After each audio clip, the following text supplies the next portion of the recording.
बिस्मिल्लाहिर्रहमानिर्रहीम। अस्सलाम वालेकुम दोस्तों, एक नई वीडियो के साथ हाज़िर हैं। चले अपनी वीडियो स्टार्ट करते हैं। दुनिया का भले 5th या 6th जनरेशन का जहाज ही क्यों ना हो, उसको एक पायलट नहीं चलाना है। मोस्टली ये जो फाइटर पायलट्स होते हैं वो एक ख़ास किस्म की ट्रेनिंग हासिल करके काफ़ी सालों की मुशक्क़त के बाद वो फाइटर पायलट बनते हैं। जब ये फाइटर पायलट्स एकेडमी ज्वाइन करते हैं तो 99.9% कैडेट्स ऐसे होते हैं जिन्होंने ज़िंदगी में कभी जहाज़ नहीं उड़ाया होता। बल्कि अगर मैं कहूँ कि 100% ही ऐसे होते हैं जिन्होंने कभी ज़िंदगी में जहाज़ नहीं उड़ाया होता, तो ये गलत नहीं होगा। फाइटर पायलट की ट्रेनिंग जो है वो बड़ी इंपॉर्टेंट होती है। आगे जिस तरह से वॉरफेयर चेंज हो रही है, जिस तरह से फाइटर जेट्स चेंज हो रहे हैं, आपको अपने पायलट्स की ट्रेनिंग को भी चेंज करना पड़ेगा। अमेरिकन एयरफोर्स भी अपने पायलट्स की ट्रेनिंग के लिए एक नए जहाज़ की तलाश में थी। अब अमेरिकन एयरफोर्स ने बोइंग का T-7A जेट जो है उसको चूज़ किया है। इस वक्त अमेरिकन एयरफोर्स अपने फाइटर पायलट्स की ट्रेनिंग के लिए T-38 जहाज़ इस्तेमाल करती है। इस T-38 जहाज़ को अमेरिकन नेवी भी इस्तेमाल करती है, नासा भी इस जहाज़ को इस्तेमाल करता है, टर्किश एयरफोर्स भी इसी जहाज़ को इस्तेमाल करती है और जर्मन एयरफोर्स भी इसी जहाज़ को इस्तेमाल करती है। लेकिन जैसा कि मैंने आपको बताया कि जिस तरह से टेक्नोलॉजी एडवांस होती जा रही है, आपको अपने पायलट्स की ट्रेनिंग के लिए एक जदीद जहाज़ चाहिए। अमेरिकन एयरफोर्स भी इस T-38 जहाज़ को जो है वो अब बदल रही है और उन्होंने बोइंग कंपनी से T-7A जहाज़ जो है वो परचेज़ करने का फैसला किया है। ये T-7A जहाज़ बेसिकली बोइंग और सैब कंपनी मिलके तैयार कर रहे हैं। अभी तक इस T-7A रेड हॉक जहाज़ के 2 प्रोटोटाइप्स जो हैं वो तैयार किए जा चुके हैं और अमेरिकन एयरफोर्स इस जहाज़ को तकरीबन 2025 तक ऑपरेशनल करना चाहती थी, लेकिन अब इस जहाज़ के अंदर कुछ डिलेज आ गए हैं। डिलेज किस किस्म के आए हैं? बेसिकली ये जहाज़ अपने ओरिजिनल प्लान से तकरीबन 3 साल पीछे चला गया। देखें, जब आप एक नया जहाज़ तैयार करते हैं ना, तो उसमें प्रॉब्लम्स लाजमी आती हैं। इस वक्त इस जहाज़ के अंदर जो मेन प्रॉब्लम डिस्कवर की गई है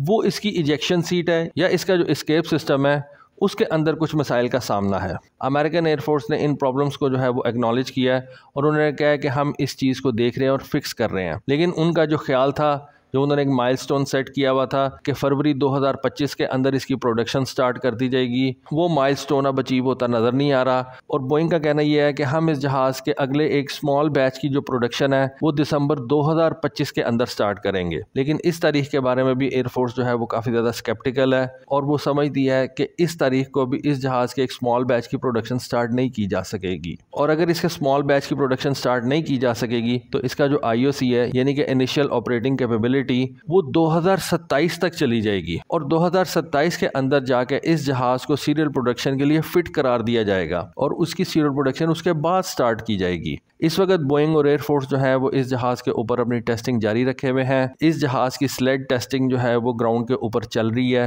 ये जो स्लेड टेस्टिंग होती है ना, इसके अंदर आप जहाज के फॉरवर्ड फ्यूजलाज को एक रेल के ऊपर रख के हाई स्पीड से मूव करवाते हैं और उसके बाद टेस्ट पायलट्स जो हैं वो उस हाई स्पीड फ्यूजलाज के अंदर से अपने आप को इजेक्ट करते हैं। इन इजेक्शन सीट्स के अंदर डमीज भी बिठाए जाते हैं, इन इजेक्शन सीट्स के अंदर टेस्ट पायलट्स भी बैठते हैं। अब जब ये टेस्टिंग इस वक्त चल रही है ना इस जहाज के ऊपर, तो इस जहाज का जो इजेक्शन सिस्टम है या आपके लिए जो एस्केप सिस्टम है उसके अंदर प्रॉब्लम्स जो हैं वो वादे होकर सामने नजर आ रही हैं। और इस टेस्टिंग के नतीजे में एयरफोर्स और बोइंग इस नतीजे पे पहुंचे हैं कि इस जहाज का जो एस्केप सिस्टम है, इस जहाज का जो इजेक्शन सिस्टम है, वो हर किस्म के पायलट के लिए सेफ नहीं है। अब आप कहेंगे कि पायलट्स कितने किस्म के होते हैं? देखिए, पायलट्स के अंदर मेल्स भी होते हैं, फीमेल्स भी होते हैं। हर पायलट का अपना एक डिफरेंट वेट होता है। एक वेट कैप तो ज़रूर होता है पायलट्स के लिए, लेकिन पायलट्स की अपनी हाइट्स भी होती हैं। आप कह सकते हैं कि मुख्तलिफ किस्म के पायलट्स होते हैं, तो हर किस्म के पायलट के लिए जो एस्केप सिस्टम है उसको फिट करार नहीं दिया जा सकता। कंपनी का कहना यह है कि हो सकता है कि आने वाले दिनों में हम इस जहाज़ की जो टैक्सी रन है उसको कंडक्ट करवा लें। टैक्सी रन, जैसा कि आपको पता है कि एक जहाज़ की फर्स्ट फ्लाइट से पहले उसको रनवे के ऊपर भगाया जाता है। कभी कभी हाई स्पीड टैक्सी करवाई जाती है, लेकिन उसको फ्लाई नहीं करवाया जाता। खैर, इस जहाज़ की जो फर्स्ट फ्लाइट है वो काफ़ी पहले कंडक्ट की जा चुकी है, लेकिन इस वक्त जो इस जहाज़ के अंदर चेंजेस लेके आई गई हैं, उसके बाद इस जहाज़ की जो फर्स्ट फ्लाइट है उसको अभी आने वाले कुछ महीनों के अंदर जो है वो कंडक्ट करवाया जाएगा। एयरफोर्स का मानना यह है कि वो आने वाले दिनों के अंदर इस जहाज़ की जो प्रोग्रेस है उसको स्पीड अप करेगी और जो वक्त ज़ाया हो गया उसको किसी तरीके से कैचअप करने की कोशिश करेगी। पहले इस जहाज़ को IOC क्लियरेंस जो है वो 2024 के अंदर मिलनी थी, लेकिन अब ये 3 साल आगे चली गई है और IOC क्लियरेंस तकरीबन 2027 के अंदर दी जाएगी।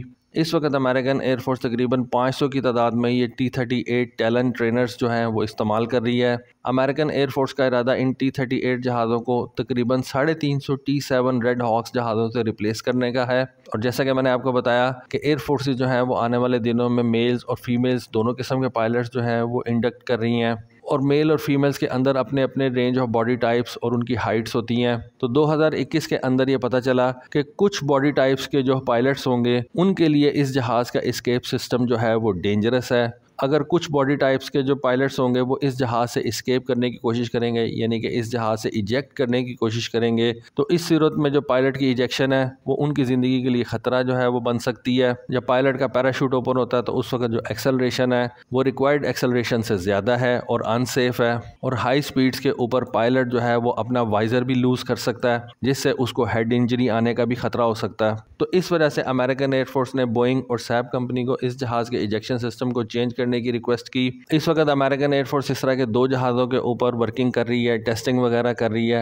आने वाले दिनों के अंदर 5 मजीद जहाज़ जो हैं वो इस तरह के अंडर कंस्ट्रक्शन है। जब ये 5 जहाज़ तैयार हो जाएंगे तो इनको मुख्तलिफ एयर बेसिस के ऊपर मुख्तलिफ टेस्ट के लिए भेज दिया जाएगा, जहाँ पे इन जहाज़ों के ऊपर मुख्तलिफ किस्म के टेस्ट जो हैं वो कंडक्ट किए जाएंगे। और इस तरह से अमेरिकन एयरफोर्स की कोशिश कर रही है कि इस जहाज़ की जो डेवलपमेंट है उसको थोड़ा सा स्पीड अप किया जाए, ताकि पुराने T-38 जहाज़ों को ये जहाज़ जल्दी से रिप्लेस करे और अमेरिकन पायलट्स की जो नेक्स्ट जनरेशन है वो इस T-7A जहाज़ के ऊपर अपनी ट्रेनिंग हासिल करे। तो दोस्तों ये थी एक छोटी सी वीडियो, छोटी सी इन्फॉर्मेशन। होपफुली आपको आज की वीडियो, आज की इन्फॉर्मेशन पसंद आई होगी। कमेंट सेक्शन में अपनी राय से ज़रूर आगाह कीजिएगा। आज के लिए बस इतना ही। Thank you. अल्लाह हाफिज़।